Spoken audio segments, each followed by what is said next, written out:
other ideal backdrop to be a good pitcher if you have good stuff. Archer should have thrived there, and he didn't. He struggled. He was inconsistent. So I just can't imagine what other GMs were looking at and what they were thinking when they were trying to get him. I mean, who else was in the race for him? I think Milwaukee was one. There was at least one. The Dodgers for a little bit. Yeah, the Padres, yeah. And, and then Pittsburgh ultimately won because they, as you guys were just talking about, they coughed up a ridiculous package. And that's just, it's just hard to believe that there's a GM that stupid. And on Tampa real quick, can we talk about how hard it is to be a pitcher in the AL East?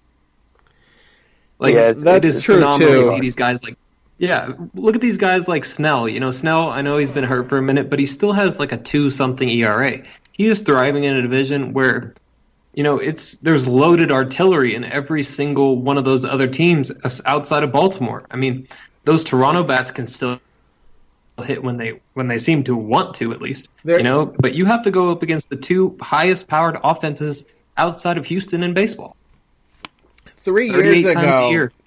3 years ago was the height of it, though. That's when Toronto, everybody was good. Bautista could mash, Encarnacion was still there, and then Baltimore was hitting with Trumbo, Davis, Jones, Machado. Yeah, and it's just not the same, really. And, I mean, Toronto has thrashed us a couple of times recently, and, mostly just in smoke, but they can, they can still do damage, but... Yeah, when they, like Austin said, when they want to come around, they can still hit. And obviously, the Red Sox and Yankees are powerhouses. Yeah, but we can't sleep on that Toronto team because they're going to be good next year. They're not going to be great, right? But they're going to have an infield that we're probably, honestly, going to be jealous of for the next 5 years because that left side of the infield is about to be phenomenal when Bichette and Guerrero come up. Yep. The only problem is they have no pitching and bullpen anymore. None. So they can hit all they want, but they're going to give up 1 million runs a game because starting pitching-wise, they have Stroman. They're going to wind up like the Rangers. And that's it, right? Yeah, I mean, they can address some of that in free agency. I mean, I think their rebuild or transition, whatever you want to call it, is going to be a relatively quick one. I mean, they're not in the same boat as Baltimore or Miami. No, they have the talent there. It's just if they want to pay players, and they don't like to pay players there. So you look at guys that they lost. They lost Batista. They lost Encarnacion. And are they going to give up $20 million for Kimbrel? Probably not. Are they going to go out and give up $170 million, $50 million for a big-time free agent pitcher? Probably not. So they're going to have to draft and maybe trade some guys to go get a good pitcher and some bullpen help because I don't think they go get a big-time free agent. A, because I don't know if any big-time free agent wants to go there. And B, they're notorious for not paying their players. Which is crazy, though, because, I mean, that's like the biggest market in Canada. And you have a whole country behind you. Yeah, it's the only market in Canada. Their stadium, I mean, isn't empty, like you see with so many others. I mean, that's a pretty loyal fan base, so I don't know why they don't... They're a little wishy-washy. They, But when they're wild, they're wild. Yeah, when they're wild, they're wild. But they're a good bandwagon team because when they're going, right? But, I mean, if you look at any given game, you can go sit anywhere for $20. They do the same thing with the Raptors. Yeah, all the Raptors are the same way. In a couple of years, when they stink, you're going to see nobody there. Yeah, I don't know. I mean, I'm not going to write them out yet. I mean, Sanchez could still be good. I don't know how much longer Estrada's really going to be around, but I don't think anything. I mean, I don't think they make the playoffs in the next 4 years. No. Yeah. That's what I think. I don't think in the next 4 years they sniff the playoffs because they're not going to win the division. And if you look at teams in the wild card right now, so that means that the Yankees or Red Sox will be a wild card team for the next 4 years, right? One of them will.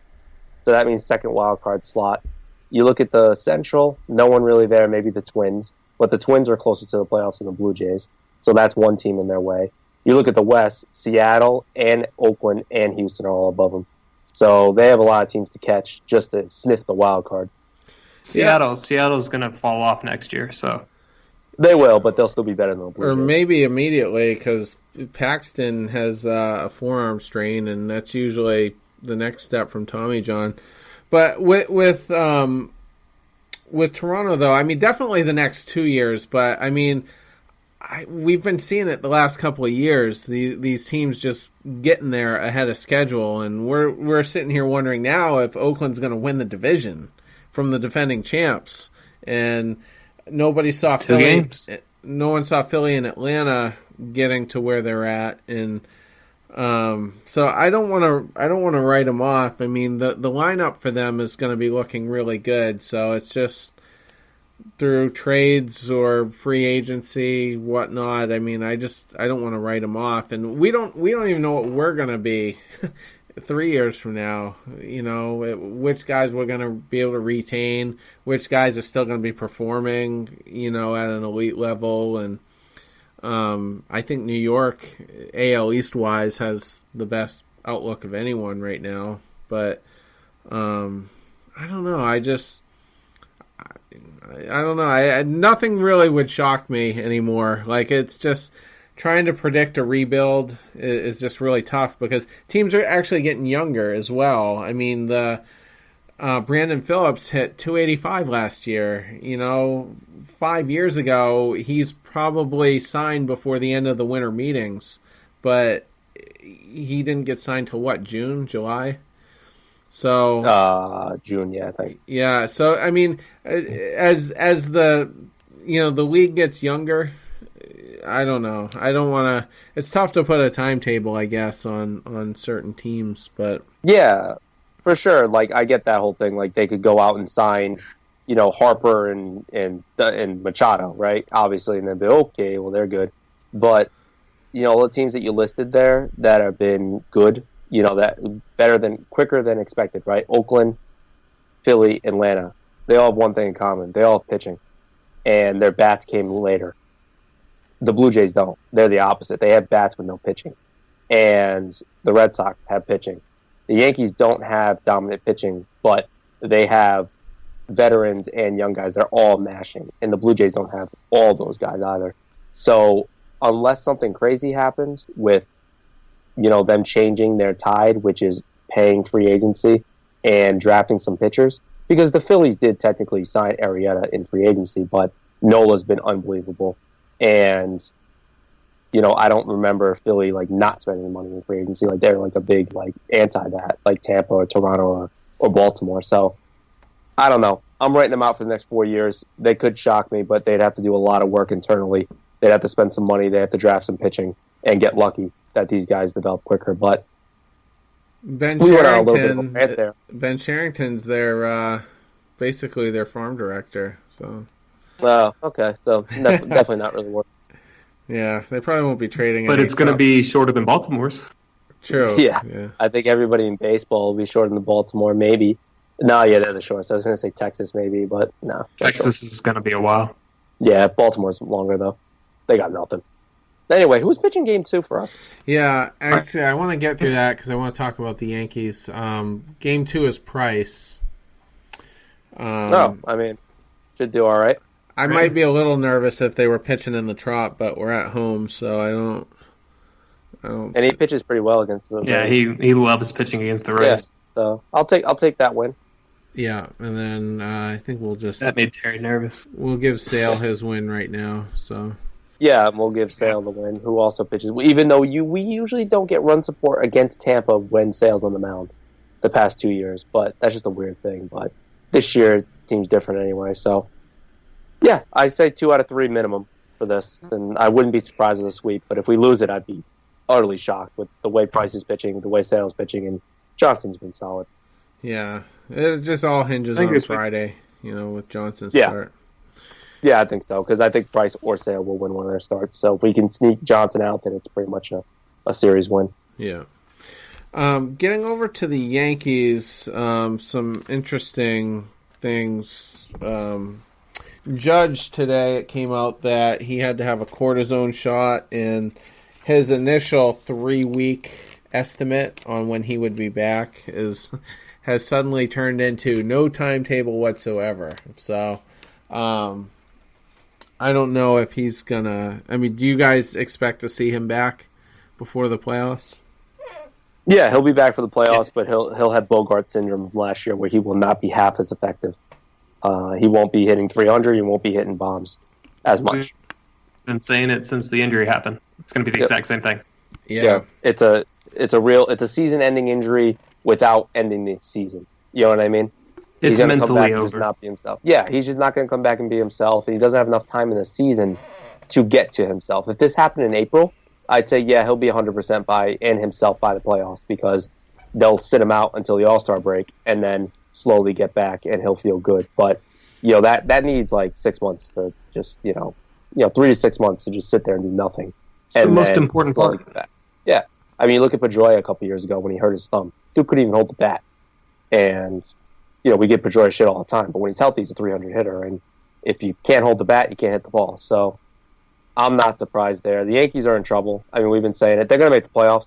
They built a great lead, and they have a very easy schedule the rest of the way. So the combination of a lead and schedule, they'll make the playoffs. But watch out for the A's and even Seattle, because one game means a lot. And Oakland's hot, and Seattle does have hitters that can hit. And the Yankees don't even know who they're going to throw in Game 1 of the playoffs right now. Well, it might be Tanaka. It might be at this point.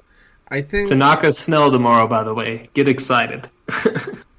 Seattle might fall out of it, though. I just think if Paxton's not going to be healthy, then it's just Seattle will probably Seattle things and piss it away. Yeah, exactly. But do you really want to face Edwin Diaz in the playoffs? No, I don't. No, I definitely don't. But you look at Oakland, they're like 50-0 after 7 innings or something absurd. So I don't want to face that either. Gary Sanchez, a little more optimistically for them, is going to go out on a rehab start August 24th, so we're like a week and a half away from that. But his timetable seems to be a little more concrete anyway, and if he can just get back to where he was last year, that's an instant, surge for them offensively. Yeah. I mean, yeah. But if he comes back and was the Gary that he was before the injury, it really doesn't move the needle that much at all. I actually need Gary Sanchez back this year because he is hurting the team more than helping. He is an absolute liability behind the plate. It will cost him at least one playoff game there. He doesn't hustle. He's causing issues in the clubhouse. Not screaming issues, glaring issues, but still issues. Severino got into it with him. Boone got into it with him a little bit. So, and what's he doing? He's hitting like 220. So he's just Sandy Leon with Pop at this point, when it comes to the bat, and he can't play defense. So, yeah, bring Sanchez back, because just like Devers is having a down year, Sanchez is having a huge down year. He's about as useful as Christian Vazquez is right now for us. Yeah, pretty much. I mean, Vazquez at least defensively is good, but offensively he's trash. Where the other way is that at least Sanchez is, competent when it comes to offensively, because he does have pop, but he's useless defensively. Well, yeah, but at this point he's hitting 180, so it's like... Yeah, exactly. So it's like, it's just the what best do you do here?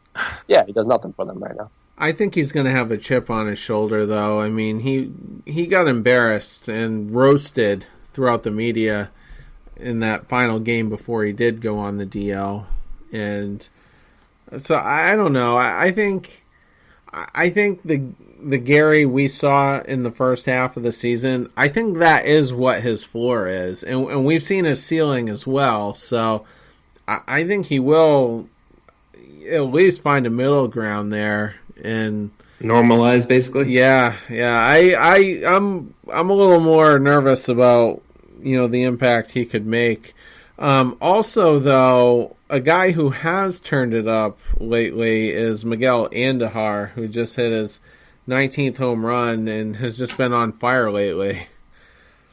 Yeah, he's been really good. He's been a big piece for them right now with some injuries, obviously, to Judge and Sanchez, and Glaber's struggling a little bit, and him and Stanton have been carrying recently. Stanton's been on fire as well, so yeah. I mean, they're going to get hot. That's what they do. They're going to hit home runs, and we all know that, especially in that ballpark.